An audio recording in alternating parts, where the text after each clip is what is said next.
प्रधानमंत्री ने देश में बुनियादी ढांचे के विकास को बताया आत्मनिर्भर भारत की नींव। कनेक्टिविटी से जीवन की सुगमता और समृद्धि को मिल रहा बल।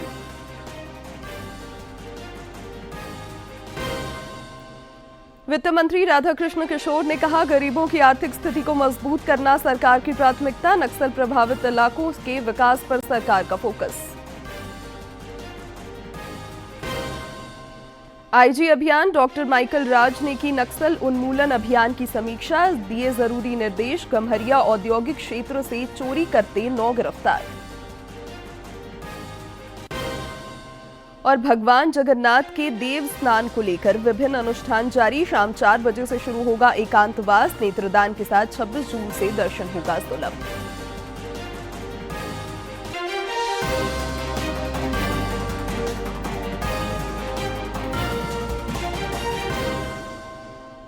नमस्कार, प्रादेशिक समाचार में आपका स्वागत है। मैं हूं शिवानी कुमारी और अब समाचार विस्तार से। प्रधानमंत्री नरेंद्र मोदी के कुशल नेतृत्व में देश में ढांचागत संरचना का विकास हो रहा है। प्रधानमंत्री ने आज एक सोशल मीडिया पोस्ट में कहा कि भारत की अगली पीढ़ी के बुनियादी ढांचे के लिए यह प्रयास स्थिरता और दीर्घकालिक दृष्टि से प्रेरित है, जो आत्मनिर्भर भारत की नींव रख रहा है। उन्होंने कहा कि रेलवे से लेकर राजमार्गों, बंदरगाहों से लेकर हवाई अड्डों तक बुनियादी ढांचा नेटवर्क जीवन की सुगमता को बढ़ा रहा है, साथ ही इससे समृद्धि को भी संबल मिल रहा है। प्रधानमंत्री नरेंद्र मोदी के सेवा और सुशासन के पिछले 11 वर्षों में झारखंड समेत देश भर में कनेक्टिविटी और इंफ्रास्ट्रक्चर के क्षेत्र में अभूतपूर्व काम हुए हैं। 14 से पहले की तस्वीरों को याद कीजिए, जहां खस्ताहाल सड़कें, घंटों देर से चलती रेलगाड़ियां और जब आम लोगों के लिए हवाई सफर एक सपना हुआ करता था। आज वही भारत 11 वर्षों के बाद पटरियों पर फर्राटा भर रहा है। सड़कों का जाल देश की जीवन रेखा बन चुकी है। हवाई चप्पल वाले हवाई जहाज में सफर कर रहे हैं, तो वहीं जल मार्ग देश की अर्थव्यवस्था को नई धार दे रही है। पूर्णतः स्वदेशी वंदे भारत एक्सप्रेस ट्रेन, देश का पहला vertical lift Pamban bridge, dedicated freight corridor, 5 star railway station, विश्व का सबसे ऊंचा आर्च ब्रिज चेनाब, देश का पहला केबल रेल ब्रिज अंजी, या फिर उत्तर पूर्व के सभी राज्यों तक पहुंच बनाने वाली भारतीय रेल विकसित होते नए भारत की गाथा गढ़ रही है। जम्मू और कश्मीर की रेल कनेक्टिविटी दोनों क्षेत्रों के कारोबारियों के लिए नए अवसर बनाएगी। इससे यहां की इंडस्ट्री को गति मिलेगी। अब कश्मीर के सेब कम लागत में देश के बड़े बाजारों तक पहुंच पाएंगे और समय पर पहुंच पाएंगे। चेनाब का ब्रिज एक बहुत बड़ा टेक्निकल मार्वेल है। इसको बनाने में कई तरह की चैलेंजेस थे, उन चैलेंजेस को फेस करके बनाया गया। आप इसके टेक्निकल पैरामीटर्स को अगर देखें तो इस ब्रिज का डिजाइन 260 किलोमीटर प्रति घंटा विंड स्पीड और जो जोन 5 सिस्मिक जोन के हिसाब से उसका डिजाइन है। USBRL के पूरा हो जाने से न सिर्फ पूरे जम्मू कश्मीर की तस्वीर बदलेगी, बल्कि यहाँ के लोगों की तकदीर भी बदलेगी। इस प्रोजेक्ट से न सिर्फ यहाँ पर सामाजिक आर्थिक गतिशीलता को बढ़ावा मिलेगा, बल्कि क्षेत्रीय गतिशीलता को भी, यहाँ पर रोजगार सृजन को भी काफी बढ़ावा मिलेगा। कहते हैं जहां सड़क जाती है वहां विकास आता है। 2014 के पहले और 11 साल बाद 2025 की अगर हम तुलना करें तो 2014 में सिर्फ 91,000 किलोमीटर राष्ट्रीय राजमार्ग था, जबकि 2025 तक यह संख्या बढ़कर 1,46,000 किलोमीटर से भी अधिक हो चुकी है। एक ऐसा भी समय था जब आम लोगों के लिए एयरपोर्ट एक सपना था, लेकिन 2014 के बाद से भारत ने इस क्षेत्र का भी कायाकल्प कर दिया है। 2014 में देश में सिर्फ 74 हवाई अड्डे थे, जो 2025 तक बढ़कर 2 गुने से भी ज्यादा, 150 से भी ज्यादा हो गए। वहीं 2014 के बाद मोदी सरकार ने जल मार्गों को भारत के विकास की धारा बना दिया। अब भारत के बंदरगाहों पर सिर्फ जहाज नहीं लगते, बल्कि लगते हैं भविष्य के विकास का लंगर।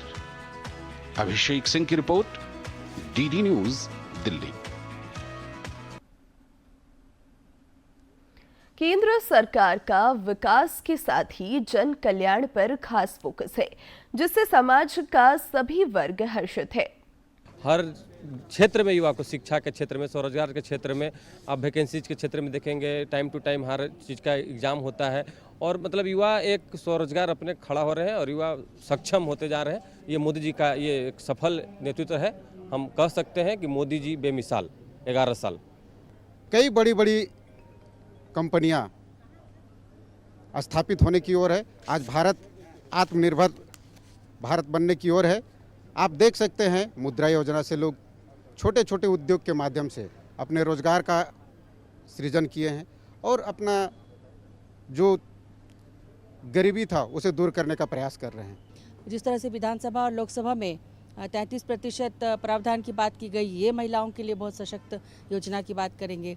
और अगर पहले जाते हैं तो महिलाओं को जो इज्जत घर की बात हुई थी, जब लोग उसका उपहास उड़ाते थे और जो महिलाओं को इज्जत घर मिला, तो महिलाएं किस तरह से अपने आप को एक महत्वपूर्ण भूमिका समाज में अपने को महसूस की कि हम भी, हमारे लिए भी कोई सोचता है, ये उनको सशक्त किया। अगर हम ऋण धन योजना या मुद्रा योजना की बात करते हैं तो आप देखेंगे कि ज़्यादातर जो महिलाएं हैं उनको ऋण मिला है बैंकों से। तो जिन्होंने कभी सीढ़ी नहीं देखी थी, बैंक का दरवाज़ा नहीं देखा था, और उनको ये अपने आप को सशक्त करने के लिए जब बैंक में हस्ताक्षर करती है, पैसे निकालती हैं, डालती हैं, तो जिस तरह से वो फील करते हैं वो मैंने खुद अपनी आंखों से देखा है। ऑपरेशन सिंदूर की सफलता के बाद पाकिस्तान प्रायोजित आतंकवाद को बेनकाब करने के लिए विभिन्न देशों का भ्रमण करने वाले सर्वदलीय प्रतिनिधिमंडल के सदस्यों से प्रधानमंत्री नरेंद्र मोदी ने कल मुलाकात की। साझा किए। साथ ही केंद्र सरकार पहले ही उनके कार्यों की प्रशंसा कर चुकी है। इन 7 प्रतिनिधिमंडलों में 50 से अधिक वर्तमान सांसद शामिल थे। साथ ही साथ पूर्व सांसदों और पूर्व राजनयिकों को भी इसका सदस्य बनाया गया था। इन प्रतिनिधिमंडलों ने 33 देशों की राजधानियों और यूरोपीय यूनियन की यात्रा की।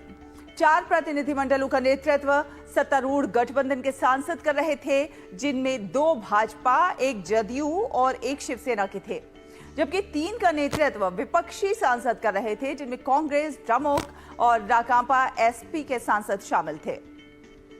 भाजपा सांसद रविशंकर प्रसाद और वैजयंत पांडा, कांग्रेस के शशि थरूर, जदयू के संजय झा, शिवसेना के श्रीकांत शिंदे, द्रमुक की कनी मोई और राकांपा एसपी की सुप्रिया सुले ने इन प्रतिनिधिमंडलों का नेतृत्व किया।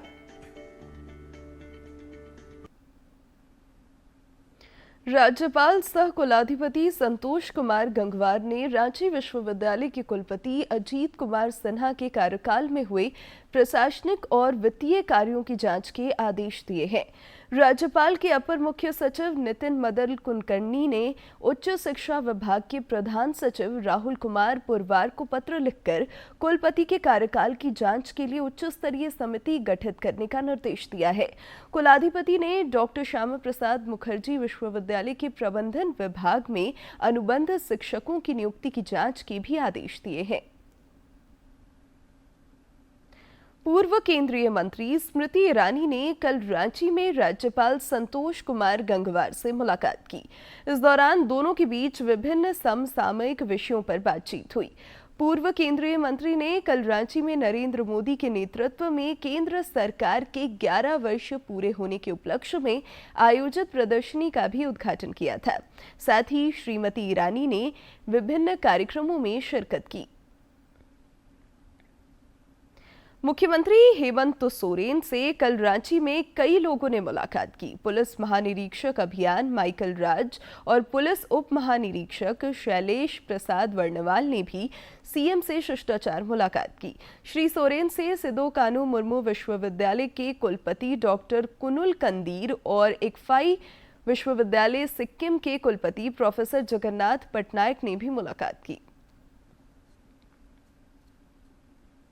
जर्मनी के सहयोग से राजधानी रांची में आज कोल 2 कम्युनिटीज इंडो जर्मन संवाद कार्यक्रम का आयोजन होगा, जिसमें मुख्यमंत्री हेमंत सोरेन भी शिरकत करेंगे।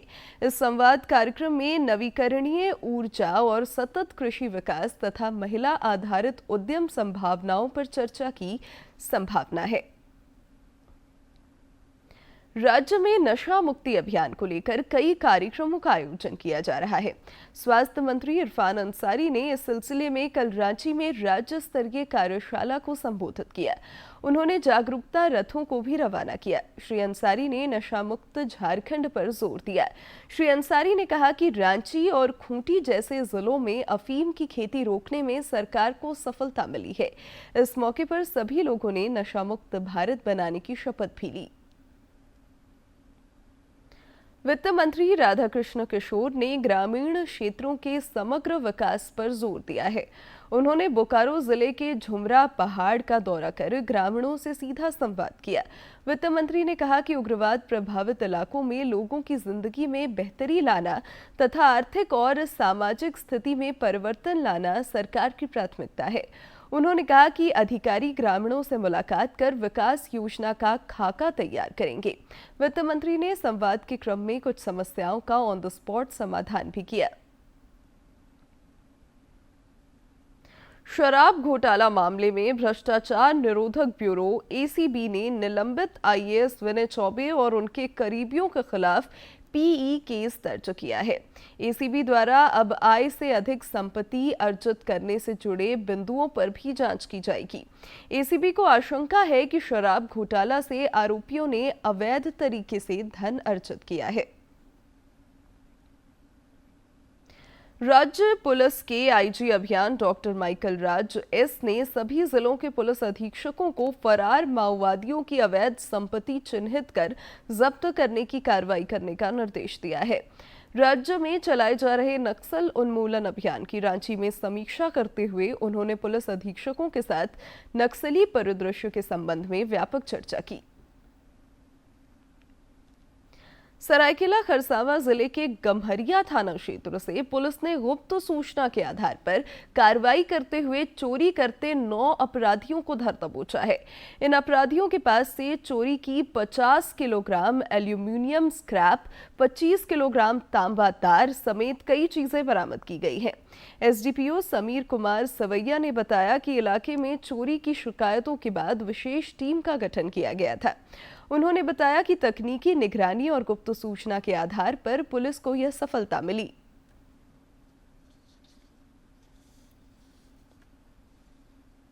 त्वरित कार्रवाई करते हुए चोरों के गिरोह को रंगे हाथ पकड़ा गया है और इस समूचे घटनाक्रम में संलिप्त चोरों में से 4 चोर जमशेदपुर जिला के रहने वाले हैं और 4 चोर गम्हरिया थाना क्षेत्र के रहने वाले हैं।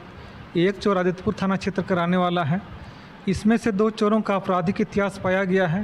क्या नाम है? गणेश प्रमाणिक, उपेटू प्रमाणिक और दीपक ठाकुर। क्या आपराधिक इतिहास है सर? दोनों पूर्व में भी चोरी की घटनाओं में संलिप्त रहे हैं और इनके खिलाफ सीसीए का प्रस्ताव भी पूर्व में समर्पित किया जा चुका है। उधर बोकारो में पुलिस ने मोबाइल टावरों से बैटरी चोरी के मामलों का खुलासा करते हुए एक अपराधी को गिरफ्तार किया है। बैटरी चोर गिरोह के सदस्य के पास से 112 बैटरी समेत अन्य चीजें बरामद की गई हैं।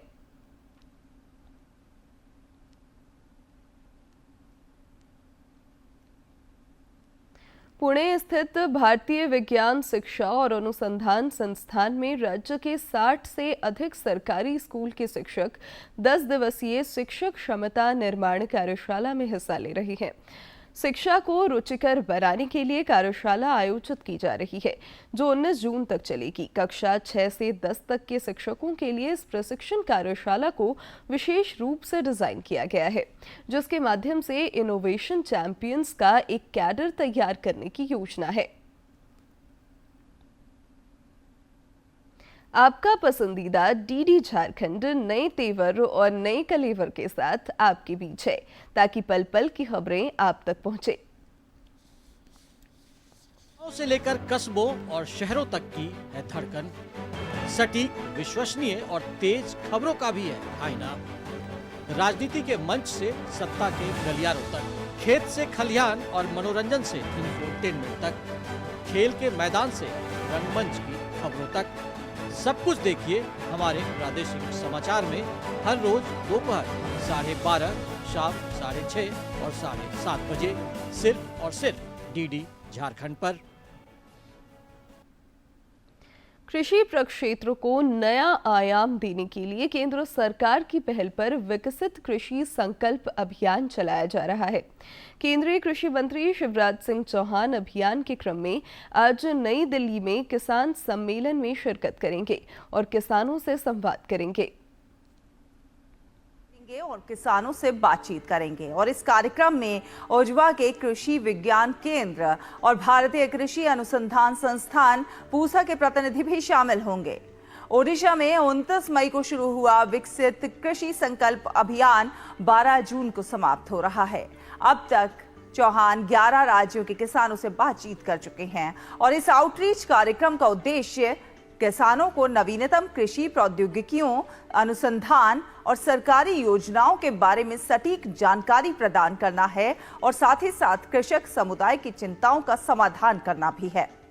खरीफ फसल उत्पादन बढ़ाने के लक्ष्य के साथ 2170 टीमों में फैले 16,000 वैज्ञानिक किसानों के साथ दो तरफा संवाद प्रक्रिया में शामिल होने के लिए गांवों का दौरा कर रहे हैं। अंतर्राष्ट्रीय योग दिवस को लेकर रांची के योग साधकों में भी खासा उत्साह है। इस दिवस को यादगार बनाने के लिए योग प्रेमी पूरे मनोयोग से जुटे हुए हैं। योग शिक्षिका रानी रंजनी और उनकी टीम महिलाओं को योग सिखाने के साथ ही अंतर्राष्ट्रीय योग दिवस को भव्य और आकर्षक बनाने के लिए जी जान से जुटी है। योग के मंत्र को आत्मसात करने में रुचि दिखा रही हैं। योग शिक्षिका रानी रंजनी और उनकी टीम महिलाओं को योग सिखाने के साथ ही अंतर्राष्ट्रीय योग दिवस को भव्य और आकर्षक बनाने के लिए जी जान से जुटी हैं। नरेंद्र मोदी जी ने 21 जून को योग डे का ऐलान किया और स्टार्ट किया, तब से लोग बहुत ज़्यादा उत्साह है इस चीज़ को लेकर और हर साल हम योग को एक दिवस की तरह बहुत अच्छे से मनाते हैं और इस साल भी मनाएंगे और अभी तैयारी चल रही है और अभी से ही स्टार्ट हो गया है कि सभी लोग योग दिवस के दिन हम लोग एक अच्छे से योग सेलिब्रेट करें। यहाँ योग सीख रही महिलाएं कम समय में ही योग की बारीकियों में निपुण हो गई हैं और नियमित योगाभ्यास से कई रोगों को दूर भगाया है। हर अंतर्राष्ट्रीय योग दिवस इनके लिए एक उत्सव होता है। हम लोग ने यहाँ सितंबर से स्टार्ट किया है, अभी 8-9 महीना तो हो गया है। इससे काफ़ी इफेक्ट आया, बॉडी में भी वेट लॉस हुआ है और मेरे फ्रोजन शोल्डर था इसमें भी काफ़ी रिलैक्स हुए हैं। मेरा गर्दन दर्द रहता था वो सब ठीक है और आँख का भी प्रॉब्लम, मतलब चश्मा मैं नहीं पहनती हूँ, मतलब हर समय मेरे पास चश्मा रहता था बगल में, लेकिन 4 मंथ से मैं चश्मा नहीं पहन रही हूँ। अंतर्राष्ट्रीय योग दिवस के उत्सव को इस वर्ष महोत्सव बनाने में ये योग साधिकाएं कोई कसर छोड़ना नहीं चाहती। कठिन आसनों का करीब महीने भर से अभ्यास चल रहा है ताकि 21 जून को इनका प्रदर्शन सबसे अलग और अनोखा हो। 21 जून जो योगा दिवस है, जैसा कि हमारे प्रधानमंत्री मोदी जी ने योग दिवस का आयोजन करके पूरे विश्व में योग की परचम को लहराया है, तो हमारी कॉलोनी में भी हम लोग जोर शोर से उस दिन के लिए अभी से तैयारी में लगे हुए हैं। अंतर्राष्ट्रीय योग दिवस तो अपने आप में ही एक उत्सव है कि कहा ही जाता है कि योग करने से आप सभी बीमारियों से मुक्त होते हैं और ये तो एकदम सच बात है। आप करो योग और हम लोग भी योग करते हैं। अंतर्राष्ट्रीय दिवस को एक महोत्सव के तौर पे मनाते हैं। दुनिया को योग भारत का एक बहुमूल्य उपहार है। प्रधानमंत्री नरेंद्र मोदी के प्रयासों से हाल के वर्षों में इसे दुनिया में और अधिक ख्याति मिली है। यही कारण है कि केवल भारत ही नहीं, दुनिया भर के योग साधकों को 21 जून का इंतजार रहता है। रांची से अधीश गौतम की रिपोर्ट। राजधानी रांची के ऐतिहासिक जगन्नाथपुर और पुरी के विश्व प्रसिद्ध भगवान जगन्नाथ मंदिर में आज देव स्नान को लेकर विभिन्न अनुष्ठान किए जा रहे हैं। शाम 4 बजे से भगवान जगन्नाथ का एकांतवास शुरू होगा। नेत्रदान के साथ वे 26 जून से दर्शन देंगे। 27 जून को रथ यात्रा का आयोजन होगा और वे मौसी बाड़ी के लिए प्रस्थान करेंगे।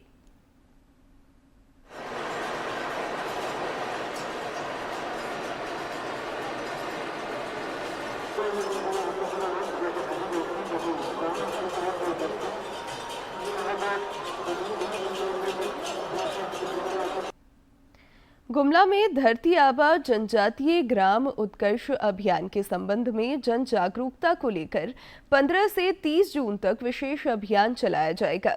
परियोजना निदेशक ITDA रीना हांसदा ने बताया कि इस दौरान विविध कार्यक्रमों का आयोजन होगा। जो है जागरूकता का कार्यक्रम किया जाएगा तथा जो भी भारत सरकार की योजनाएं हैं उनसे उनको सैचुरेट किया जाएगा।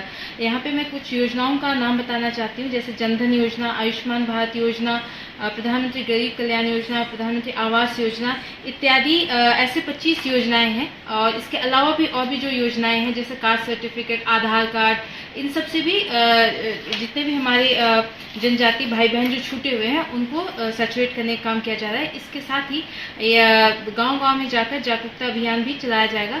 यह कार्यक्रम जिला स्तर पे, प्रखंड स्तर पे, गांव के स्तर पे, सभी स्तर पे किया जाएगा। और मेरा सभी लोगों से अनुरोध है कि इस कार्यक्रम में ज़्यादा से ज़्यादा भागीदार बने और सरकार की जो योजना है उनका लाभ। विद्या विकास समिति और विद्या भारती देश भर के बच्चों को संस्कार युक्त शिक्षा प्रदान करने के लिए जानी जाती है। साथ ही यह शिक्षण संस्थान विद्यार्थियों के सर्वांगीण विकास और भारतीय शिक्षा पद्धति पर बल देता है। विद्या विकास समिति के संगठन मंत्री ख्याली राम ने DD न्यूज से खास बातचीत में कई विषयों पर प्रकाश डाला।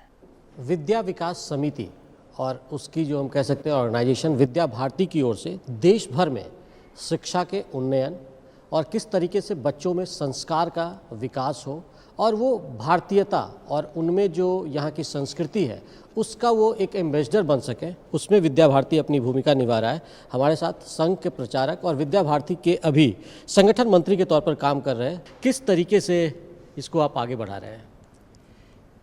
हम शिक्षा के साथ साथ संस्कार कैसे आए, और संस्कार विहीन शिक्षा प्राणहीन होती है, इसीलिए शिक्षा में संस्कार आए। और संस्कार हमारे भारत की ज्ञान परंपरा को ध्यान में रखते हुए, जैसे मैं कई बार विद्यार्थियों से कहता हूँ कि रेखा गणित में एक प्रमेय हमने पढ़ी थी, किसी समकोण त्रिभुज में कर्ण पर बना वर्ग शेष दो भुजाओं पर बने वर्गों के योग के बराबर होता है। अब योग के बराबर होता है तो तुरंत विद्यार्थी कहता है पाइथागोरस। मैं कहता हूँ ये पाइथागोरस बाद में नाम लेना, पहले लो ये हमारा बौधायन सूत्र है। जब बौधायन सूत्र याद रहेगा तो फिर भारतीय ज्ञान परंपरा आएगी। यदि उसके दिमाग में पाइथागोरस रहेगा तो इसका मतलब उसके अंदर पाश्चात्य संस्कृति उसके दिमाग में आएगी।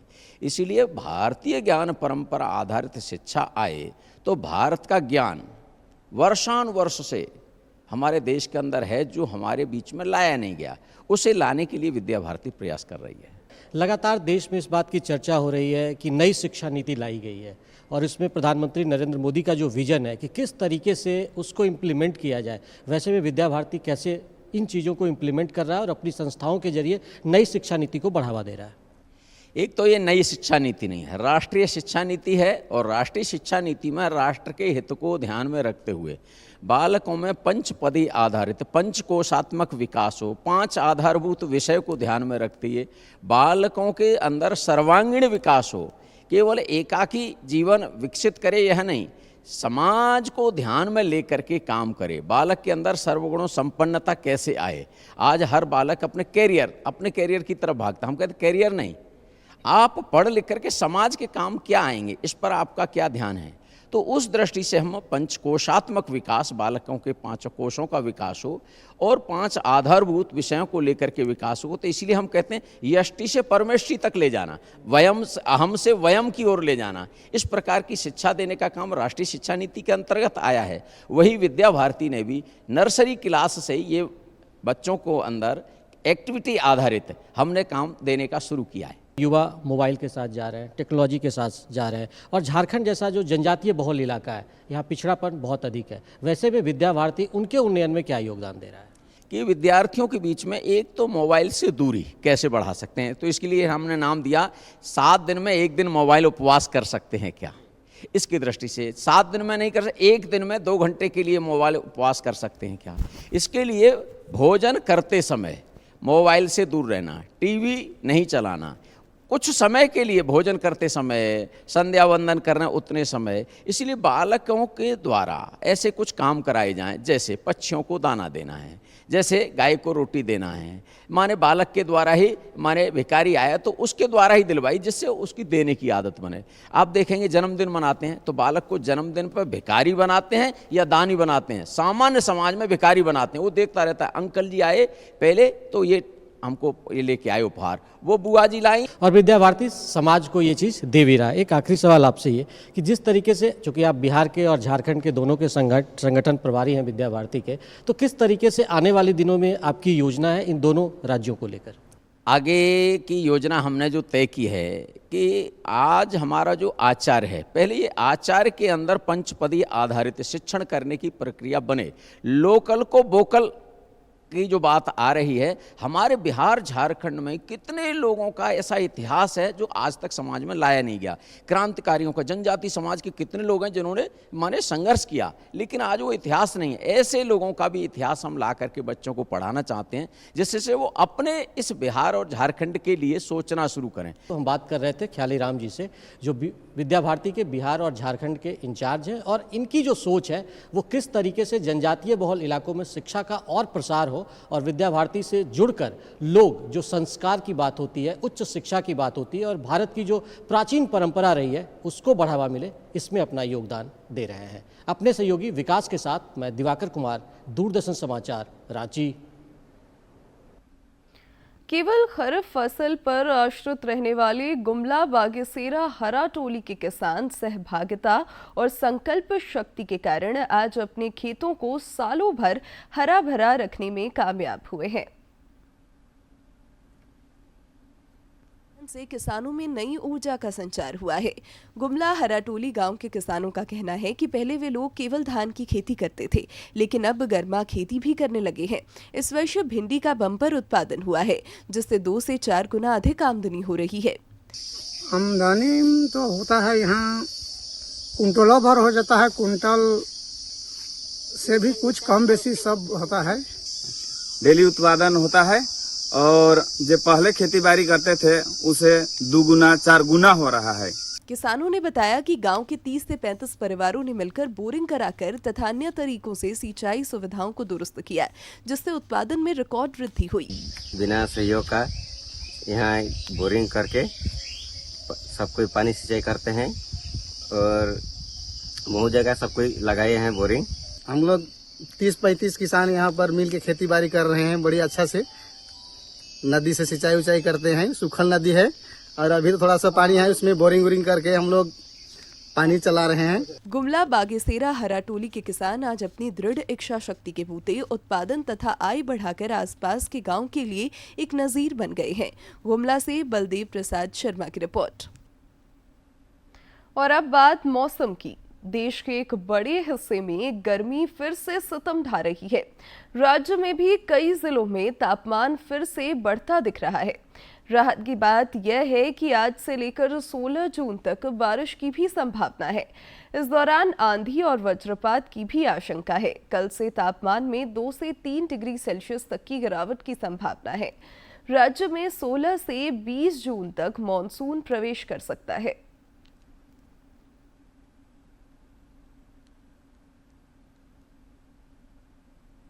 और अब अंत में मुख्य समाचार एक बार फिर।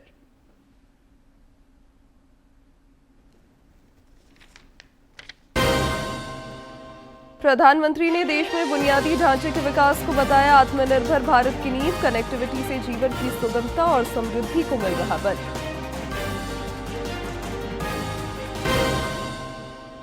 वित्त मंत्री राधाकृष्ण किशोर ने कहा, गरीबों की आर्थिक स्थिति को मजबूत करना सरकार की प्राथमिकता। नक्सल प्रभावित इलाकों के विकास पर सरकार का फोकस। आईजी अभियान डॉक्टर माइकल राज ने की नक्सल उन्मूलन अभियान की समीक्षा। दिए जरूरी निर्देश। गम्हरिया औद्योगिक क्षेत्र से चोरी करते 9 गिरफ्तार। और भगवान जगन्नाथ के देवस्थान को लेकर विभिन्न अनुष्ठान जारी। शाम 4 बजे से शुरू होगा एकांतवास। नेत्रदान के साथ 26 जून से दर्शन होगा सुलभ।